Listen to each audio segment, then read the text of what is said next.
अभी भीतर के अवस्था रुआ देख रहा बन कैसन अवस्था बा, वहाँ के पाइप लागल बा, कैसन पीड़ा अवस्था बा, एकदम दुखदायी अवस्था। आज पहले पैसा ना पुगे के कारण हम फिर घरे चलेनी। प्लीज वहाँ के अपना सहयोग कर लगन अपने के को पैसा का अवस्था नहीं है ना, लड़कन के तो खाए के भोजन नहीं है, तो गांव घर के लोग चाउर दिला तो खा लो। जी जी हमने के ग्रामीण टीवी के माध्यम से ग्रामीण क्षेत्र के एगो ऐसा समस्या देखा रहा बनी सन श्रोताबेन जौना के रोवलन के एक सानो सहयोग से वहाँ के जीवन बाँच सकता। बाबूजी नहीं खान एगो माई बिया। जी जी जी जी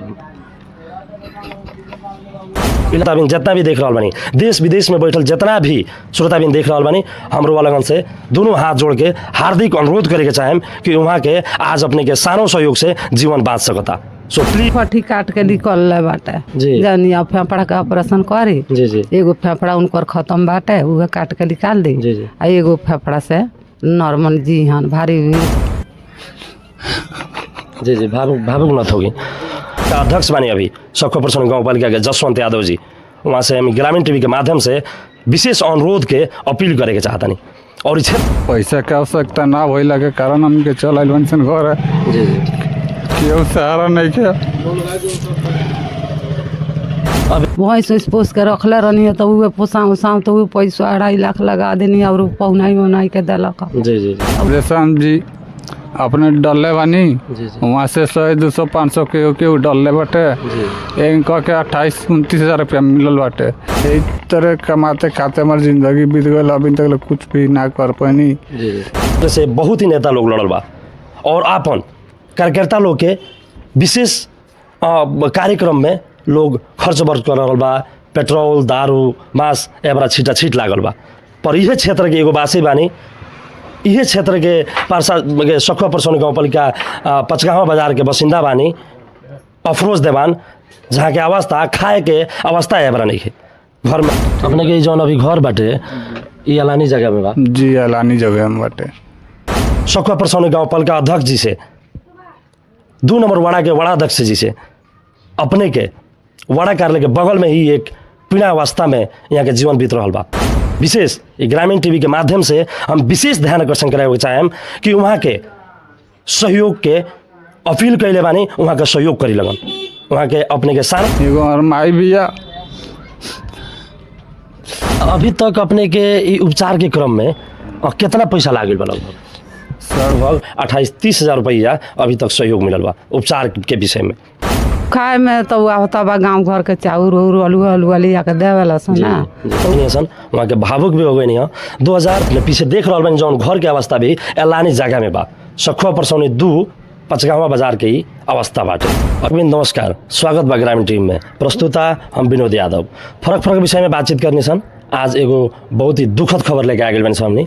अभी हमने सखुआ परसौनी वाड़ा नंबर 2 पचगाँवा बाजार में बानी सन और एक पीड़ित व्यक्ति बानी अफरोज देवान, वहाँ के हमने के बैकग्राउंड में जो देख रहा बनी वहाँ के घर पड़ी। अभी घर भी एलानी जगह में बा और वहाँ के फोक्सो यानी कि फोक्सो के ऑपरेशन 2069 साल में फोक्सो ऑपरेशन भई रहे। ओकरा बाद से वहाँ के जीवन एकदम पीड़ादायी अवस्था में बीत रहा बा। आई वहाँ से हमने बातचीत करम सन कि वहाँ के दुख के शुरुआत कब से भइल और अभी के अवस्था का बा। आप हम परिचय देवल। नमस्कार, हम अफरोज देवान, हमारे घर श्रीपुर पचगाँव बाजार में पड़ी। बहुत पीड़ित बानी। 2069 साल में हमारा ऑपरेशन भई रहे फोक्सो के। फिर वही जगह पर 13 साल बाद घाव हो गई रहे तो हम दिल्ली कमानी सिलाई करेनी 12-13 हज़ार का महीना मिलेला। एगो बउआ एगो बबी बिया। 2069 साल में अपने के ऑपरेशन कौन हॉस्पिटल में भइल? वीर हॉस्पिटल में। वो के अवस्था का रहे अपने के? फोक्सो में पानी जाम गई रहे, पानी के जाम सांस लहल ना जाए, खाना खाई पानी ना पियल जाए, पानी घोटेबे ना करे। जी खाना खाए में सब कुछ खाई पानी ना घोटाए हम। अच्छा, ओवरा ऑपरेशन भइल अपने के, अभी के हालत का बा अपने के? अभी के हालत फिर वही जगह पर घाव हो गई बा। फेफड़ा में एगो ननी चुकुन ऑपरेशन करके निकालल गई बा। 2-2.5 महीना रहनी, पैसा ना पुगे के कारण हम फिर घरे चलनी। डॉक्टर साहब से राय लेके 1 महीना के बाद भीतर में जाए के बाद फिर ऑपरेशन एगो बड़का हुई।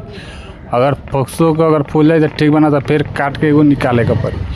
अभी जी एगो फोक्सो से नॉर्मल जिंदगी आदमी जी सकेला, डॉक्टर के कहनाम के हिसाब से। अभी डॉक्टर माने अपने के का बता रहल बा अब आगे आगे कैसन इलाज करे के कहता डॉक्टर? फोक्सो के इलाज करे के बा, फोक्सो के ऑपरेशन करे के बा, काट के तनका आधा निकाले के बाटे मुँह से। जी एगो फेफड़ा से आदमी नॉर्मल जिंदगी जी सकेला आदमी, जी ठीक बा। जी। बहुत गरीब आदमी बनी हम। बाबूजी नहीं खान, एगो माई बिया। जी जी जी जी इलाज करावे में समस्या बा। जी पैसा के आवश्यकता ना भइला के कारण हमके चल आइल बनी सन घर है। जी जी केहू सहारा नहीं के। अभी अपने के समाज से संबंधित निकाय से कोनो सहयोग बा कि ना? अभी केनाहू से नहीं के मिलल, फेसबुक के माध्यम से जी जी राधेश्याम जी अपने डलले बानी, जी जी वहाँ से 100 200 500 के डलले बाटे। जी एक कह के 28-29 हज़ार रुपया मिलल बाटे। जी जी कय गो बाल बच्चा बड़ा सब अपने के? 2 गो, एगो बउआ एगो बॉबी।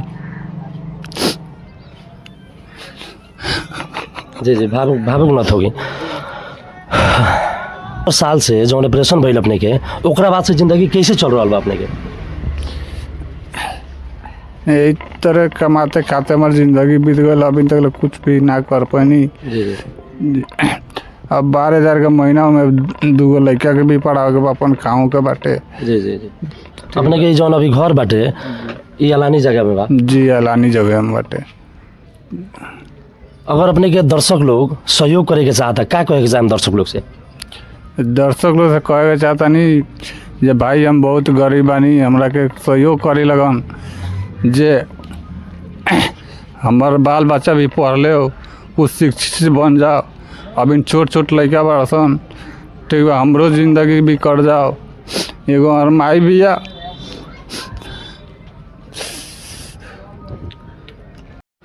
वहाँ के 2069 साल में जौन ऑपरेशन भइल, ओकरा बाद से वहाँ के दुखदायी पीड़ावस्था में अभी तक बानी, और अभी तक संबंधित निकाय से व गांव समाज से थोड़ा मोड़ा सहयोग भइल बाटे। मगर अभी फिलहाल डॉक्टर का कहता वो विषय में हमने वहाँ से जाने के चाहता कि डॉक्टर की अवस्था और डॉक्टर अभी का बता रहा बा। अभी अपने के डॉक्टर का बता रहा बा?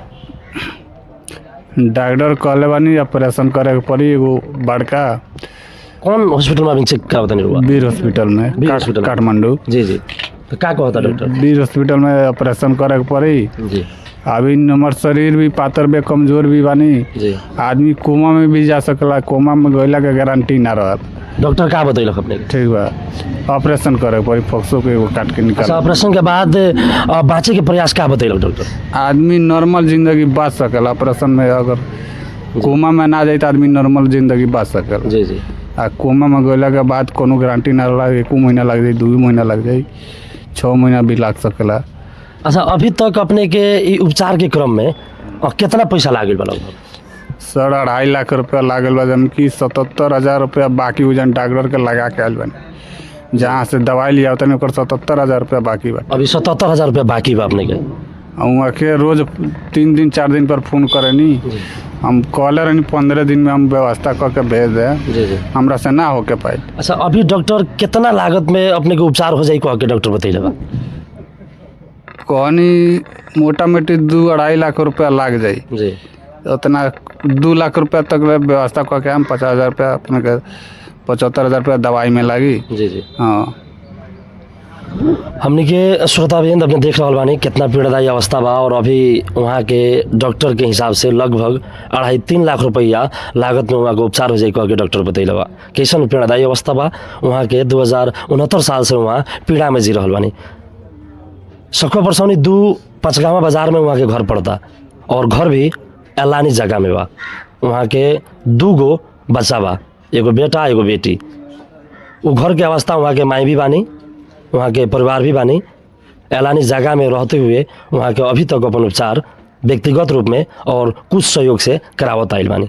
अपने अवस्था देख रहा बानी। हमने के वहाँ से प्रत्यक्ष आज बात करके रोवा लगन के माज ये हमने के वीडियो छोड़े सन। वहाँ के अपने के सानो सहयोग से, छोट सहयोग से वहाँ के जीवन बाँच सकता। आज अपने वहाँ के सहयोग करे के चाहता नहीं तो वहाँ के छोट सहयोग से, अपने के छोट सहयोग से वहाँ के जीवन बाँच सकता।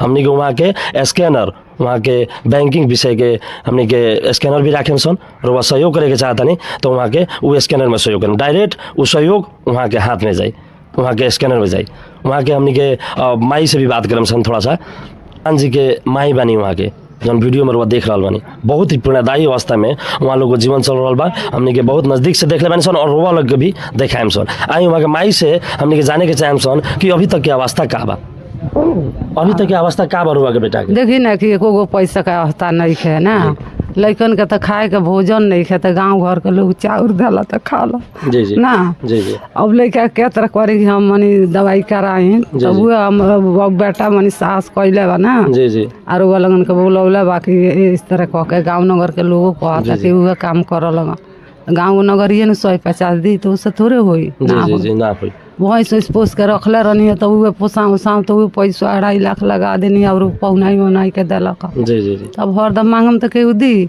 अच्छा वो हाथ में अपने का ले ले बानी हाथ में ये फटी काट के निकल ले बाटे जी। जानी अब फेफड़ा का ऑपरेशन करी जी जी एगो फेफड़ा उनकर खत्म बाटे उहे काट के निकाल दी जी जी आ एगो फेफड़ा से नॉर्मल जी हन भारी भीड़ काम ना होई जी जी तो ना हुई तो ओकर परिवार कमाई बच्चा बात हो तो हो जैसे हन तो वो कमाई गांव नगर के दी गांव नगर के लोग कम मदद करता केहू अनार दिया होता केहू अंडा देता जी जी जी जानी मालिक खैले नहीं खान जी। मालिक रहतन तो कुछ कमैतन सहयोग करता जी जी जानी बहुत मजबूर में बानी हम जानी दिन रात रोते रोते हमरो मुँह हाथ फूल गली लोग 1.5 महीना दिन रहल तब से अच्छा अपने के बेटा के सहयोग करे के दर्शक लोग अगर चाहता का कहे के चाहे वहाँ लोग के कथी कहे साम हमरा के भलाई करे लोग तो उ लोग के कथी कहे आशीर्वाद दे हम जी जी ना हमर बेटा के जीवन बचा दिलु नु तो जी, जी। जियम तब ले उ लोग के आशीर्वाद दे हम जी, जी। रउआ के दे सकता जी नहीं जी जी जानी हमर बाबू के निमन रहिया लगा जी जी इहे तो कहे एबर छतिर छाव तो हनी भइल त ना ना ले हम जी जी जी आशीर्वाद दे हम और लड़का एगो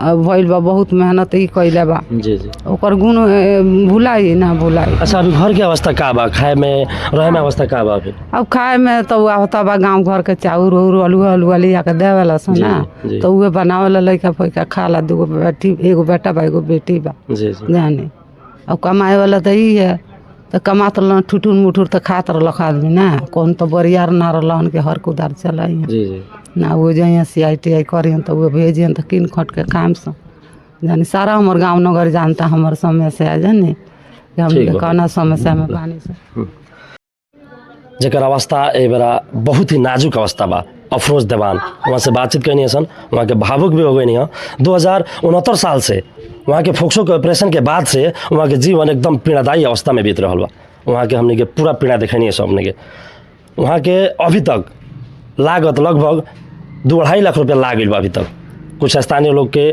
सहयोग से एगो टीचर बानी हमनी के यहाँ के सखुआ परसोनी के कथी श्याम कुमार राम कह के सर बानी वहाँ के एगो सहयोग से पहल से सामाजिक संजाल के मार्फत से वहाँ के लगभग 28-30 हज़ार रुपया अभी तक सहयोग मिलल बा उपचार के विषय में और वहाँ के हमने के पूरा पीड़ा देखनी है सन दुखदायी अवस्था में बा घर खाए में आफत बा अभी घर के अवस्था खाए में आफत बा अपने पीछे देख रहा बानी जौन घर के अवस्था भी एलानी जगह में बा सखुआ परसौनी 2 पचगावा बाजार के ही अवस्था बाटे अभी यहाँ बैकग्राउंड में अपने देख रहा बानी वहाँ के अवस्था का बा हाथ में भी वहाँ के अभी पीड़ादायी अवस्था में बानी दुखद अवस्था में बानी हाथ में अभी पाइप साइप लागल बड़ा सन वहाँ के माई बानी भीतर ऑपरेशन के अभी पूरा प्लास्टर लागल बा खोले के ना पड़ी अभी देख रहा बानी वहाँ के भीतर के अवस्था अभी भीतर के अवस्था रुआ देख रहा बानी कैसन अवस्था बा वहाँ के पाइप लागल बा कैसन पीड़ा अवस्था बा एकदम दुखदायी अवस्था आज पहली बार हमने के ग्रामीण टीवी के माध्यम से ग्रामीण क्षेत्र के एगो ऐसा समस्या देखा रहा बानी सन